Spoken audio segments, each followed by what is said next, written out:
India के constitutional landscape में कुछ हेयरिंग सिर्फ डिस्प्यूट्स को रिजॉल्व नहीं करती, वो 3 ऑर्गन्स ऑफ डेमोक्रेसी के बीच के बैलेंस को भी डिफाइन करती हैं। सुप्रीम कोर्ट का recent marathon hearing on the presidential reference under article 143(1), जिसका नेतृत्व chief justice of India B.R. Gavai ने किया, ऐसे ही एक मूवमेंट है। ये हेयरिंग ने ऐसे सवाल खड़े किए जो फेडरलिज्म, सेपरेशन ऑफ पावर्स और जुडिशरी के डेमोक्रेटिक अकाउंटेबिलिटी में रोल के बीच का हार्ट टच करते हैं। 10 दिन तक चली इस हेयरिंग में हीटेड आर्ग्यूमेंट्स हुए, शार्प एक्सचेंजेस हुए और थोड़ा हंसी मजाक भी हुआ और एक सॉबरिंग कंपैरिजन भी हुआ हमारे नेबरिंग कंट्रीज से।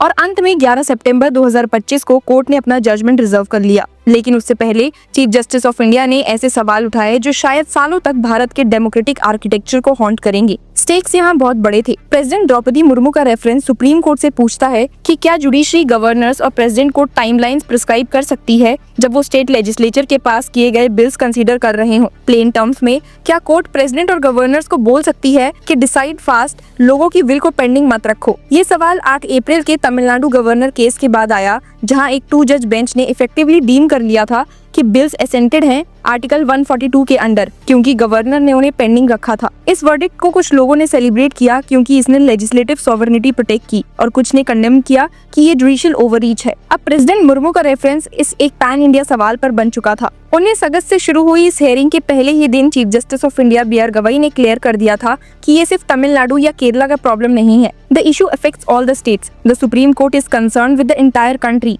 The court will answer the questions raised by the president. उन्होंने कैटेगोरिकली कहा था। जस्टिस सूर्यकांत, विक्रमनाथ, PS नरसिम्हा और AS चंदूरकर के साथ बैठे चीफ जस्टिस ऑफ इंडिया ने सभी स्टेट्स और यूनियन गवर्नमेंट को नोटिस भेजा, और जैसे एक्सपेक्टेड था बीजेपी रूल स्टेट्स ने रेफरेंस को सपोर्ट किया और ऑपोजिशन रूल स्टेट्स ने अपोज, जिससे कोर्ट रूम एक पॉलिटिकल बैटलफील्ड भी बन गया। तो चलिए इस वीडियो में देखते हैं कि कैसे chief justice of India B.R. Gavai ने अपने हार्ड हिटिंग क्वेश्चंस और कमेंट्स के साथ इस पूरी हियरिंग में मामले को जड़ से समझने की कोशिश की। दर्शकों, असली कॉन्स्टिट्यूशनल कॉम्प्लेक्सिटी सिर्फ पॉलिटिक्स में नहीं थी, ये थी आर्टिकल्स 200 और 201 में, जो गवर्नर्स और प्रेसिडेंट को डिस्क्रिप्शन देते हैं स्टेट बिल्स के साथ डील करने में। अब इन आर्टिकल्स को कैसे रिकंसाइल किया जाए आर्टिकल 142 के साथ, जो कोर्ट को कंप्लीट जस्टिस करने की पावर देता है। क्या कोर्ट आर्टिकल 142 का यूज करके कॉन्स्टिट्यूशनल अथॉरिटीज के शूज में आ सकती है? क्या वो एसेंट डीम कर सकती है जब एक्चुअल एसेंट नहीं दिया गया हो? और अगर गवर्नर्स बिल्स को इंडेफिनेटली पेंडिंग रखे तो क्या डेमोक्रेसी बस वेट करे? Chief justice of India B.R. Gavai बार बार ये डिलेमा शार्प क्वेश्चंस के साथ उठाते रहे। एक वक्त पे उन्होंने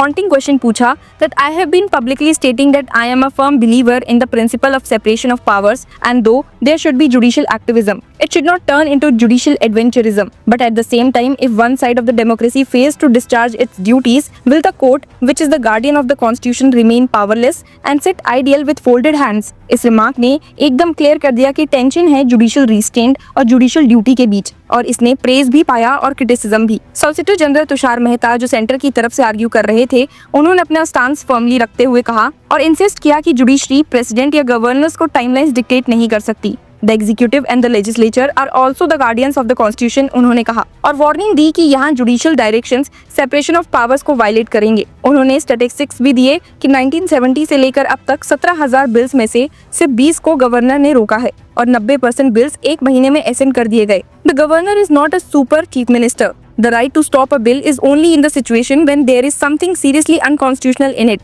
This power cannot be used arbitrarily, उन्होंने कहा। लेकिन बेंच फुल्ली कन्विंस नहीं थी। CJ गवई ने शार्प रिप्लाई दिया, How can you say that this is a false concern when the bills have been pending with the governor for 4 years? Justice Suryakant ने भी कहा कि कोर्ट ये तो नहीं डिक्टेट कर सकती कि गवर्नर्स कैसे डिसाइड करे, लेकिन ये कह सकती है कि वो डिसाइड करे। हेयरिंग में आर्टिकल 142 पर भी इंटेंस डिबेट हुई। वाइस प्रेसिडेंट जगदीप धनकर ने इसे एक बार nuclear missiles against democratic forces कहा था, लेकिन जस्टिस परदीवाला के अप्रैल के वर्डिक्ट ने इसे डिफेंड किया था, ये कहकर कि ये कॉन्स्टिट्यूशनल पैरालिसिस को रोकने के लिए जरूरी था। अब प्रेसिडेंशियल रेफरेंस ने ब्लंटली पूछा, can the constitutional powers of the president governors be substituted by a judicial order exercising article 142? Is the article 142 limited to matters of procedural law, और does it extend to issuing directions contrary to और inconsistent with the existing substantive और procedural provisions of the constitution? ये सवाल court को अपनी extraordinary powers के limits revisit करने पर मजबूर कर रहा था। अटॉर्नी जनरल आर वेंकटरमणी ने यूनियन की तरफ से एक कॉशनरी मेटाफोर दिया। उन्होंने ग्रीक मिथ प्रोक्रेस्टिन बेड का रेफरेंस दिया, वार्निंग कि rigid judicial timelines constitutional rules को म्यूटिलेट कर देंगे। Reshaping the discretion of the president और governor into a rigid time frame would be like a forcing every traveller to fit in an iron bed, stretching और severing limbs as needed. That cannot be the vision of our constitution, उन्होंने कहा। Hearing में ड्रामे के बीच में थोड़ा humour भी था, जब एसजी मेहता ने इक्विप किया कि जजेस अपने बीच क्वाइटली बात करते हैं जब लॉयर्स आर्ग्यू कर रहे होते हैं। तो सीजे गवई ने अपने बॉम्बे हाई कोर्ट के एक कलीग को याद किया who used to draw sketches during long arguments, do carpentry and painting and everything else except deciding cases। Courtroom में लाफ्टर गुनगुनाई और बाद में सीजे ने कैंडिडली एडमिट किया कि उनको दिल्ली लॉयर्स के फास्ट रीडिंग का पेस मैच करने में प्रॉब्लम होती है। I became an Supreme Court judge in 2019. Even after 6 years, I am unable to keep pace with Delhi lawyers who read the first sentence and then the 10th one before moving on to the some other sentence। Justice Narasimha ने भी witty question का add किया और कहा, This is a message for the next generation lawyers who should not adopt this practice of skipping reading। और फिर आई वो सबसे कंट्रोवर्शियल लाइन जो मीडिया की हेडलाइंस बन गई, judicial activism should never become judicial terrorism और जुडिशियल एडवेंचरिज्म। सीजे गवई ने ये रिमार्क तब दिया जब एसजी मेहता ने वार्न किया कि इलेक्टेड रिप्रेजेंटेटिव्स को अंडरमाइन करना डेमोक्रेसी के खिलाफ है। CJ ने रिस्पॉन्ड दिया that we never said anything about the elected people. I have always said that the judicial activism should never become judicial terrorism or judicial adventurism। ये एकदम candid conversation था जो एक तरफ कोर्ट की रिस्ट्रेंट फिलॉसफी को दिखाता था और दूसरी तरफ एक वार्निंग भी देता था कि अगर डेमोक्रेसी का एक पिलर फेल हो जाए तो जुडिशरी को पैसिव स्पेक्टेटर बनकर नहीं रहना चाहिए। बेंच ने क्लियर कर दिया कि 8 अप्रैल के डिसीजन की करेक्टनेस पे वो बात नहीं करेंगे। We are not testing the correctness of this decision. We are not looking at whether it should have been sent to a larger bench और not. We can not open Pandora's box. We will only look at the questions that have been raised in the presidential reference. ये stance एक strategic judicial discipline है जिसमें court अपनी limited role maintain करते हुए constitutional clarity deliver करना चाहता था। इंटरेस्टिंग बात ये भी है कि हियरिंग के दौरान सीजीआई ने नेबरिंग कंट्रीज के पॉलिटिकल क्योस का भी रेफरेंस दिया। उन्होंने कहा, we are proud of our constitution, look at what is happening in the neighbouring countries, look at what happened in Nepal yesterday. ये एक इनडायरेक्ट रिमाइंडर था कि अगर कॉन्स्टिट्यूशनल साइलेंसेस और एम्बिग्यूटीज टाइमली एड्रेस नहीं किए गए तो डेमोक्रेटिक इंस्टीट्यूशंस का कोलैप्स हो सकता है। और जब उन्होंने अपने नेपाल ट्रिप का जिक्र करते हुए कहा, I am very disturbed to see what is happening in Nepal. I visited this great country and came back on Sunday only. I pray and hope everything will be fine at Buddha's place soon. तो उनके words एकदम personal और political दोनों लग रहे थे।